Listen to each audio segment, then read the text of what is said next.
Flosstube, it's Janet with Janet Jabber. I'm coming at you with episode 302. If you're new to my channel, this is Channel Black Cross Stitch. I hope you like what you see. Please comment, subscribe, do the YouTube things. And if you're a returning friend, thank you so much for coming back to see me this week. We have some stitching to share for sure and celebrating a little bit more of the 4th of July. So Opie's a little stellar here. I got a picture to show you later in the personal stuff. But he heard me cue up and he comes trotting over here. So he's going to settle on my lap. But we are definitely wrapping up our celebration of the 4th of July. I have had comments on my little tree here and I was like, I think I could make this with some scraps from a quilt that I did. So I made a little scrappy garland and I'm still sporting the 4th of July stuff. So I hope you had a good, healthy, if you live in the States, 4th of July weekend. There was a lot that transpired that was also not very happy. So Texas has my heart.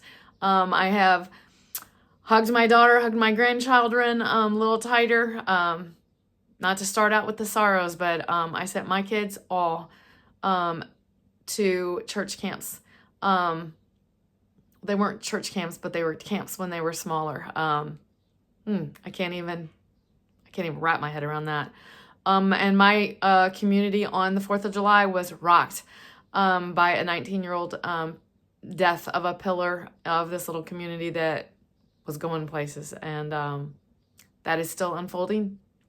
And the rescuers that had to be there for our fireworks to support us for our show, the second show that we put on during the 4th of July season, were the rescuers that did CPR for 30 minutes before they had to call it. So our hearts are with those people that step up to do those kind of jobs. I've seen the footage. So not only the losses, but also those people that are out there trying to do their jobs and that stand up to be heroes in our world. So thank you. Thank you for being those people that our communities need. With that, I do hope you did find some good in the 4th of July. My family came together yesterday. My daughter needed that. So she asked for the family to come together and and to be together for a cookout. So actually a dinner. So we had family time yesterday. Or Sunday, excuse me. So we did that. So but you're here to see the cross stitching, and I got some family stuff at the end and goodness to share. I am full of that at the end. So sorry to start on a heavy note, but holiday weekends are usually do bring family and big events. And along with that, it's not always that. So, but I do have in my description box below, I do have a happy mail form that where if you want to have a little burst of sunshine come to you in the mail, that is where you have the opportunity to give me your information to where I send that out once a month. I did receive a couple messages that people had received the happy mail, that it came at just the right time. So thank you for reaching out and letting me know that you had received it. That is very sweet. I just love sending happy mail. So I also love doing the featured friends segment. I am down to the last few that I have on my docket. So if you have something you'd like to share in my featured friends segment, please send it to me at janetjabber@gmail.com.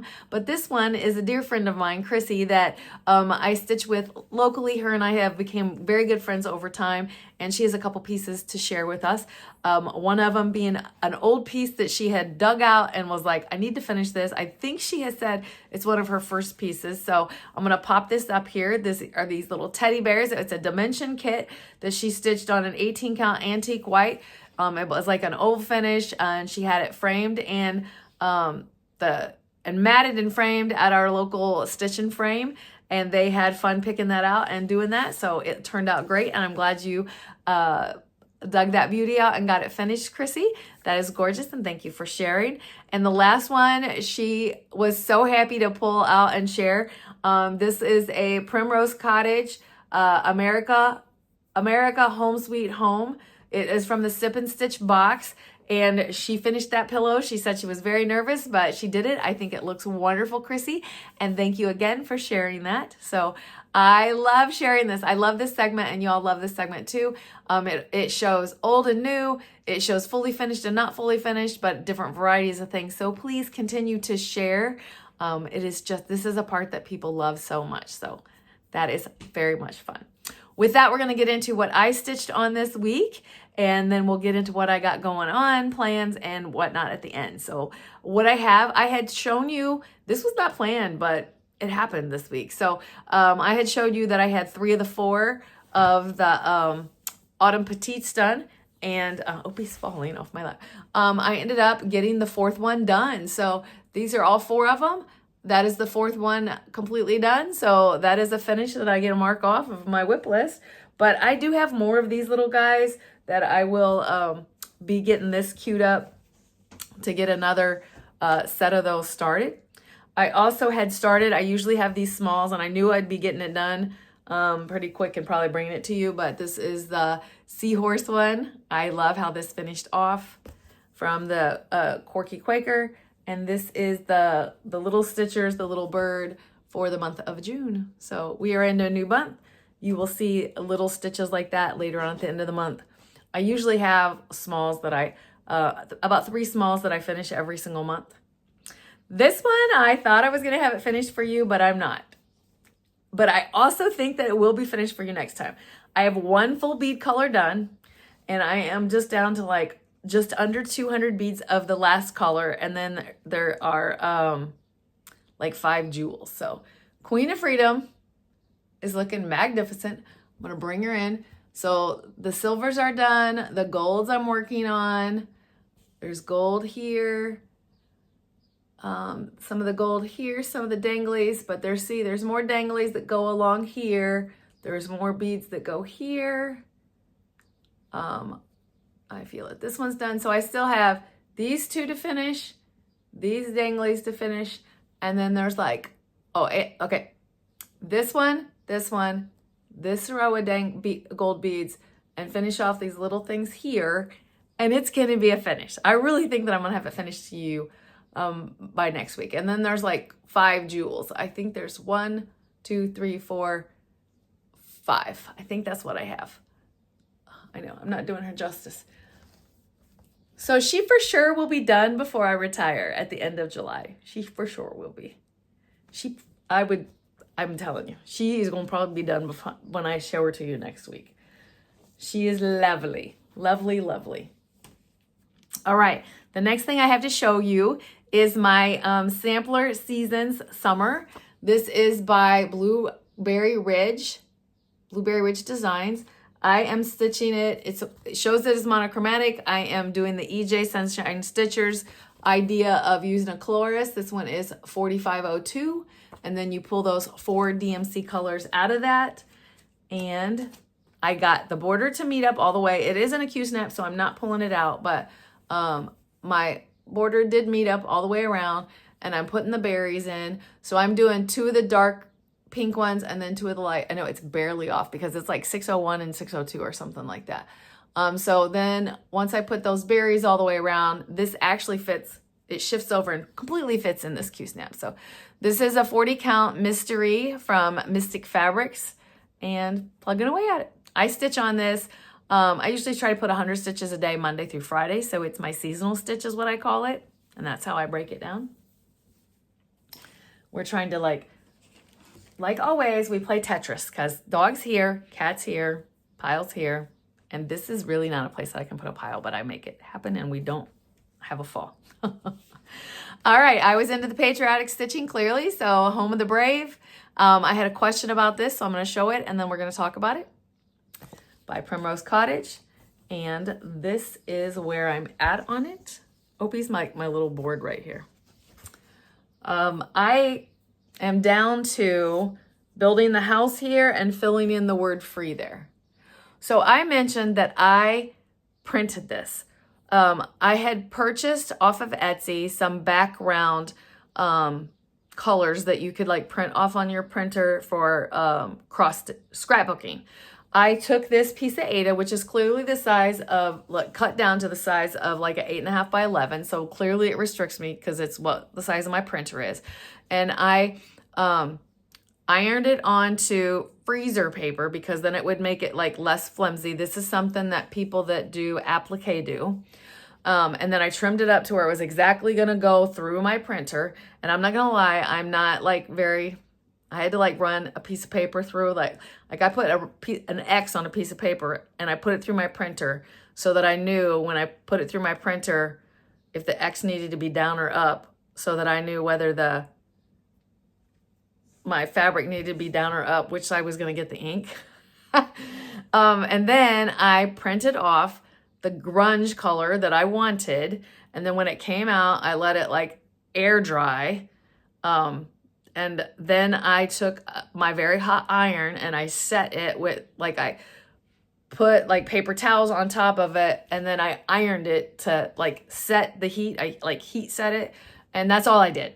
And so like, I'm not going to get this wet. I'm not going to wash this. Clearly, I don't know how this will work for a long haul. It was just something I was playing with, but someone was very interested and that's all I did. So, I'm sure you could Google it. But that's how I did it. Hopefully that explains it enough.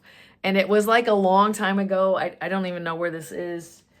Like when I started this last summer, but I had the fabric even longer than that. So hopefully that helps for the person that asked the question. But sometimes I just play and try not to get myself in trouble and see what would come out. The next piece that I stitched on, sorry, cat and dogs have a nose hair, is Ink Circles, Dog's Declaration, Life, Liberty, and the Pursuit of Squirrels. I deal with this every day walking the dogs, squirrels or rabbits. And so I just knew I had to stitch it. I didn't know it was going to be so big when I did it. So I stitch on this every single month to like keep plugging along. And I am working on, I call this a tree. I'm working up in this tree. I put like 300 stitches in, and it's looking beautiful. So I know that it was like, it's more the green popping is what I did. I'm not really good at before and after pictures. I should, especially when you only see this like once a month. The next stitch that I stitched on a little bit, I've been plugging away a little bit of this since I started at StitchCon, is Sunny Days. It fit into Sammy J's category that she has Whippagories, and it fit into the one called Borders. So I worked on the border one here. And I just keep plugging away. I'm not sure if I'll get worked on this week because I have a short week before I go to an event.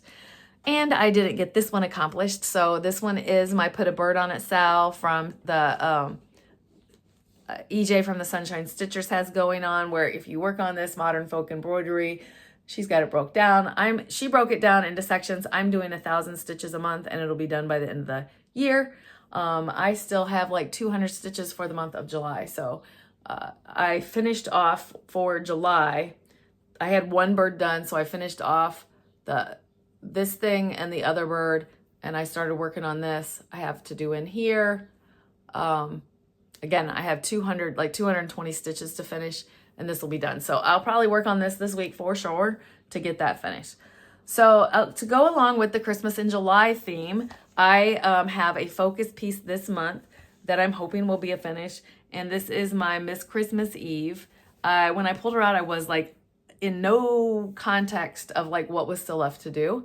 So I had, I'm down to the Karen Water Lilies. So I did finish one Karen Water Lily, which is like this color right through here. And now I have a lighter purple color Karen Water Lily to do. So I do know that before beads. There are some straggly DMC that like, this is a Karen Water Lily, and then there was like some DNC before the next color, Karen Water Lily. Janet. So there are like little bits like that before I'll start the beads, but who knows? This could be finished by the end of July, but I don't know because I'm into the beading on this too. I don't like beading two things at once, so maybe it'll be staggered, but I can clearly see that because this is so gorgeous and it's ready to be finished also. And it fits in with the theme of, Christmas in July, and it would get one more thing off my chart. And I'm trying to get down to like only one Mirabilia, maybe. I don't know. all the things, all the things. That's my stitching for this week. So if that's all you're here for, that's cool. But I have like plans and other personal stuff. So plans for this week, I want to keep plugging away at like my queen and my put a bird on it. I have other little goals like for Sammy's Whippagories that I want to get done. Certain things that I touch once a month that I still want to concentrate on. Again, this is a short work week for me, a short probably stitching week for me, because I leave on Thursday for a quilting retreat. And that is I will stitch every day to do my 100 stitches a day, but because it's a quilting retreat, I will be light on the stitching next week, but I will be heavy on the quilting, which I know this is a stitching channel, so I will have that to share with you, but just be prepared. I will be also ramped up with quilting stuff because I love that also.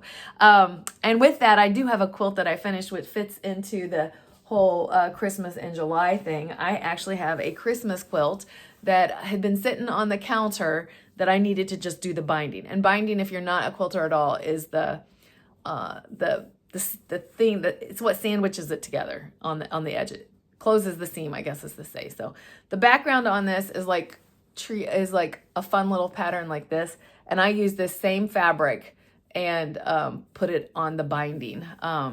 The binding is what's used on if you have a project bag, the project bags, it's this edging. The binding is anything like that. Hopefully that makes sense.